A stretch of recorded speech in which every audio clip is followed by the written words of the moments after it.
Think it's impossible to crack the most serious faces in Hollywood? Then you haven't seen Ryan Gosling in action. Nobody breaks celebrities quite like him. Take this classic talk show entrance. I have to admit something. Oh, yeah, okay. I didn't try the suit on before I came out. And I realized that it's so tight. It's wildly inappropriate. I feel like I'm going steady with these pants. But even Ryan wasn't prepared for this interviewer's wildly accidental choice of words. Both stars broke instantly. Do you think, Ryan, that Ken will always be inside of you? Like there might be, it's Ken inside of me. Always. Yeah. Always. Hopefully there's like a, yeah, I don't know. When he teamed up with Emily Blunt, it felt less like a press tour and more like two siblings constantly trying to humiliate each other. I think All Too Well has become a very, it has a soft spot in my heart now because of the film. Mm-hmm. What What's else? yours? Are you ready for it? Yeah. No, that's the song. Oh. What a poser. We got him. We got him. Good job, Emily. And this is the chemistry she created. This is it. It's all born out of a little spice and a She little set space. that up and knocked it Yep. down all Little on her own. contention. While promoting his new sci-fi film, Ryan couldn't help but roast his co-star, which naturally reminded Seth Meyers of Ryan's actual embarrassing sci-fi past. Sci Factor, Chronicles of the Paranormal. With Dan Aykroyd. With Dan Aykroyd. So it's a very These, like, Canadian true stories show. Yeah. told by Dan Aykroyd Uh-huh. in a kind of unsolved mysteries sort of way about paranormal. And you played a teenager who was basically accosted by, well, like what, abducted? Abducted by aliens. Gotcha. Should we watch the clip? Yeah. Even during an SNL monologue, Ryan can completely lose his focus. Case in point, this exact second. What are you doing here, man? Well, I'm hosting next week, and it's been a while, so I just wanted to watch, get a feel for it. Yeah, that's so professional. That's awesome. You're here. I just wish someone would have told me. That's, anyway, welcome. Everyone you've ever heard of lived out their lives. Every king, every peasant, I'm sorry, why are we on Harry Styles? Put Ryan Gosling on a stage to present an award, and total chaos is guaranteed. He always finds a way to steal the show. We're here to present the award for Best Adapted Screenplay. And not to get too technical, but that's the screenplay that was the best at adapting to whatever harsh conditions and obstacles were thrown in its way. No, it's a screenplay adapted from another source. Agree to disagree, okay? Look, agree that you're wrong. Look, let's not fight. I mean, my God, we have 2 Academy Awards between us. This is beneath us. When he brought his family to New York City for the first time, he wanted to give his toddler a beautiful welcome to the Big Apple. The universe had other plans. Family to New York with you? I did. I brought my family. Yeah. My youngest daughter is a year and a half, and it was her first time in New York, and I brought her to the window in the morning, and I said, you know, sweetheart, welcome to New York. And 2 cars went smash. Speaking of his kids, it turns out his daughter inherited 100% of his savage sense of humor. We got to work in France, and so we went to the Louvre, and we saw, you know, Winged Victory, we saw Venus de Milo, and we're standing in front of the Mona Lisa, and she turns around and she goes, "This museum?"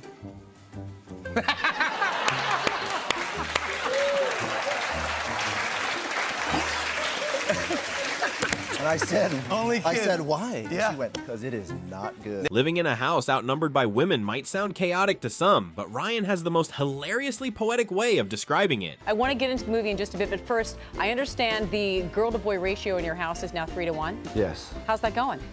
it's heaven. It's like walking through a field of flowers every day. Well, congratulations. I live with angels.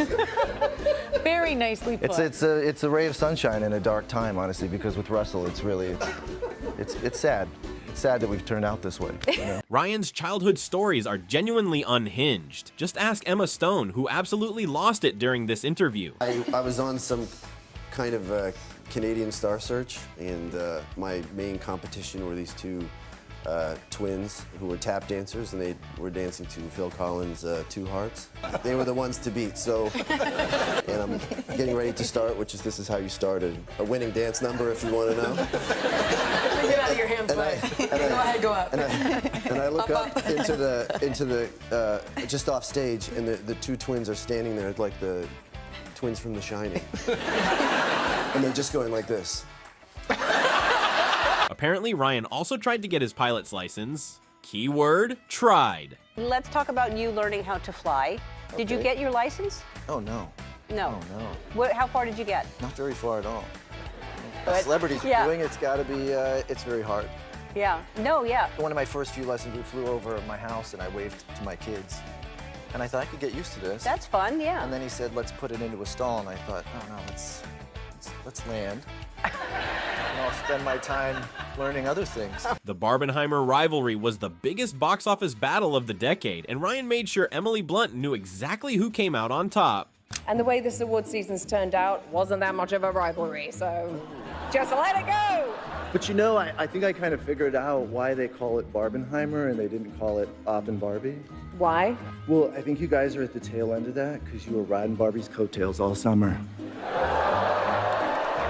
Seriously, Emma Stone can barely get through a single interview without Ryan lurking in the background to completely derail her train of thought. We all were very close, and we rehearsed for 3 months and shot for 2 months, so we spent, almost half a year together, which was really fun. Hey, Rye. Let's just forget it. If you ever wondered where Ryan got his eccentric showmanship, it all makes sense when you hear this story about his family. Was your uncle living with you? Yes. I walked into the room once and he was bedazzling a sequin white jumpsuit, and he said that he was going to be Elvis for a little while, and would I like to help?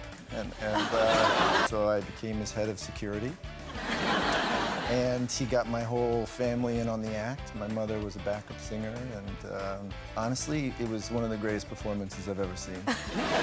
Ryan is a massive dog lover, but his attempt to secretly rescue a stray puppy resulted in a literal crime scene. Oh, no, I found a dog on the film.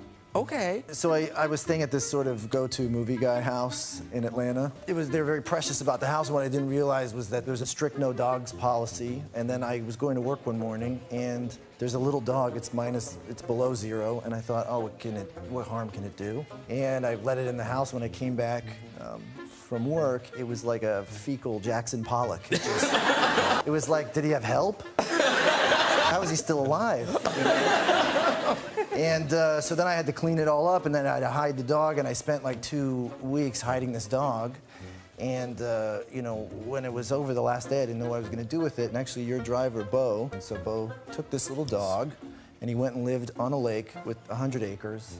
And he went to, literally dog. So that's a nice story. Nobody is safe from Ryan's storytelling, not even his own mother. Watch him absolutely out her on national television. I'm sure she likes meeting the celebrities, but isn't it the gift room is really her thing she enjoys? I don't want to out my mom like this. I will tell a funny story about that picture, though, which is that my mom was convinced that year by her friend that beehives were going to be all the rage. And if you didn't have a beehive, you'd feel embarrassed. And it turned out to be the opposite. It was a natural hair vibe that and my mom sat in front of Rachel Wise, and her hair was so high that Rachel had to keep. If you want to see an interview completely disintegrate into pure comedy, just put Ryan and Harrison Ford in a room together. Happier music. Well, there's so much secrecy around this new film. What can you tell me about it? Obviously, you've told me that it's... You having a drink? I think it's... I feel like that's where this is headed. From that point on, the interview just kept getting funnier and funnier. What I did on set, I knitted this sweater. It's a nice sweater. It's Blade Runner inspired. I don't know what to say now. I don't know. Is this an interview or is this... All right, I'll go with you, Harrison. You're my man. You're my man today. Get out of the way. Thank you. And the behind-the-scenes stories from that movie were even better. This on-set accident sounds like a literal myth. Who punched who? Because there's fight scenes, and either you punched him in the face or someone really punched someone, right? Yeah, no, he got me. Oh, he punched you? Yeah. So he connected with what, your cheek or your nose or what? My face. Well... It's not listen, let me tell you this. It's not the punch of an average man. Harrison reaches so far back that there's a point where you think, is he getting something? And then when he finally starts, the fist comes into the horizon, you think, oh, he's not gonna punch me, he's throwing a baseball. And then it gets closer and it comes into focus and you're like, no, he's turning his fist into a hammer. And then right before it gets to you, it's like he's holding an imaginary sword. And he's using the strength of his forefathers to connect with you. Ryan can leave even the most seasoned late-night host completely speechless. Watch him effortlessly turn the tables on Conan O'Brien. What do you mean? What's going on? I told her I was doing the show. Mm-hmm. And she said, oh my God, I love Conan. I love Conan. And I said, what? What was that? She said, what? I'm just saying I love Conan. I love Conan. I said, but how come you keep saying it twice? And how come when the second time you say it, you kind of say it like somber and to yourself? I love him. Yeah, well, some guys got it. Sometimes the world throws things at Ryan that even he can't process, like discovering what this fan made for him. You know what's even weirder? What? There's a lady in New Zealand that makes dish towels with your face on them. And I'm gonna show you one because I want you to know it exists. 3 Ryan Goslings on a dish towel. Would you wash dishes with your own face?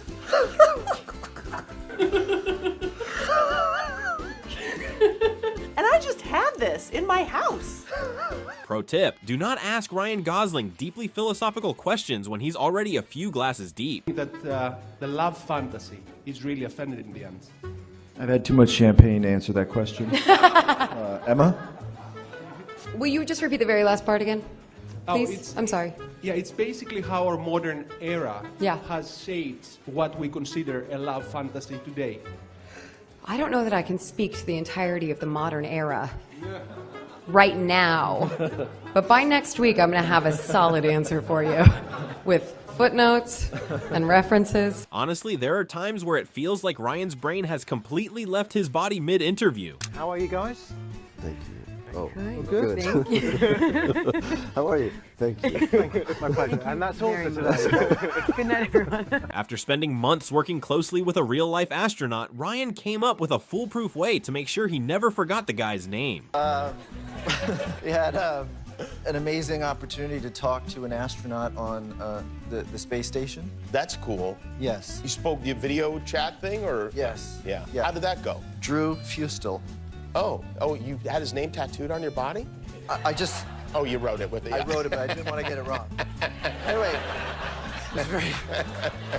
But nothing compares to his legendary late dog, George, who genuinely believed that being a canine was completely beneath his dignity. There was something about George where I think he felt like being a dog was beneath him. He would not do tricks. If you wanted him even to sit down, you had to sort of convince him it was in his best interest. You know?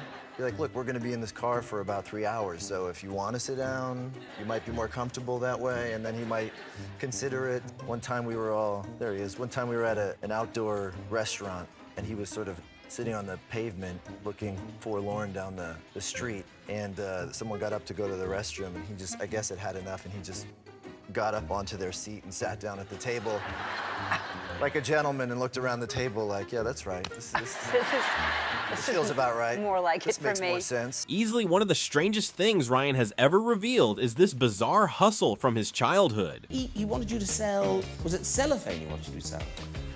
My parents came upon a truck of cellophane somehow. I was asked not to ask too many questions. I didn't. Suddenly there was a basement filled with cellophane, and they encouraged me to go to school and see if I could sell it to my teachers or put a few in my backpack and try and hawk them at recess, you know? Convince kids that they might be good stocking stuffers for their parents. What are the uses of cellophane? What do you mean, what's the use of cellophane? I know the name, but I don't know what you do with it. You know, you wrap sandwiches in it, it keeps things fresh. Oh. What happens when you combine Ryan Gosling, Margot Robbie, and a dozen hyperactive puppies? Absolute adorable press junket anarchy. I've watched snippets of a lot of different things in case it was helpful Whoa. for the movie. Guys. Whoa. Hey! Show me. Should we intervene? Seems personal. Did they have beef? What happened puppies backstage, are bro? gonna get out. What happened backstage, bro? Hey, dude, my dude. Ryan once tried to teach Jimmy Kimmel how to dance, but the lesson quickly devolved into a deeply intense standoff. Where's my handle? Now, let me tell you. Now, my forefinger and my thumb are gonna start talking to your lower back. I need your lower back to just pay attention, all right? Okay.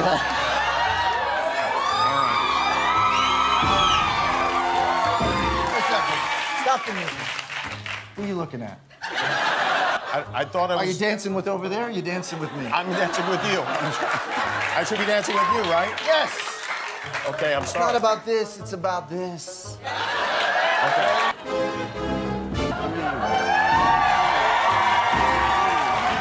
Watching Ryan review snacks is an experience in itself, especially when he starts questioning the scientific variables of the food. Nanaimo bars. Yeah. And tea cakes. Where's the tea? This is not a controlled experiment.